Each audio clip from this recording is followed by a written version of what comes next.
Today, February 9, 2024, Lyles Station Historic School and Museum continues the story of Biddy Mason after her arrival in California. Robert Mason had misled Biddy about her freedom, so she continued to serve the family. He decided to leave California in 1855 to settle in Texas, a slave state, when he discovered that his slaves were legally free. Robert and Winnie Owens and their son Charles, who was courting Biddy's daughter, told Biddy about the law and filed the proper court papers on her behalf. The law interceded, taking Biddy and the others Smith had enslaved into the court's protection.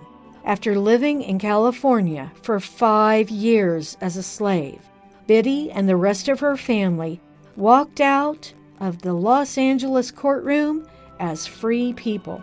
Biddy moved her family to Los Angeles. At that time, only 20 of the 2,000 citizens were black. Known as Aunt Biddy, she embraced them all, black, white, or Mexican. Biddy found employment as a nurse and midwife, earning $2.50 a day, an impressive sum for 1856. Although she was illiterate, she was listed as a physician on her IRS tax records and paid $10 for that license. She was fluent in Spanish and served the Mexican community as well as the white settlers. She was a dinner guest of real estate tycoon Pio Pico, the last Mexican governor of Alta California. Biddy worked hard, saving her money and investing it.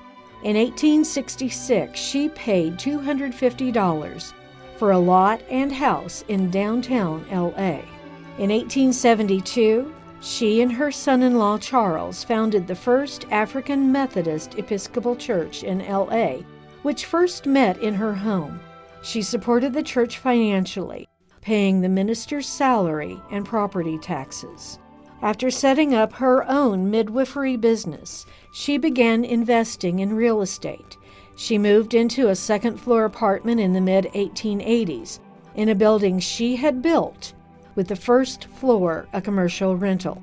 Biddy donated to charities, cared for orphans, visited and fed prisoners in the jail, founded a traveler's aid center, established a grade school for black children, and fed and sheltered the poor. Her wealth was estimated at the time to be $300,000, comparable to $6 million today. She used that wealth to benefit her community. Biddy died in 1891 and was buried in an unmarked grave in Evergreen Cemetery.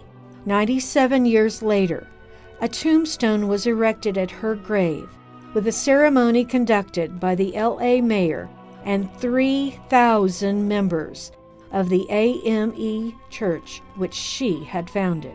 Biddy Mason Park is today located on the lot where her first home was located, boasting a timeline of her life. Biddy's long walk to freedom, though filled with detours and grueling conditions, paid off not just for her, but for the residents of Los Angeles.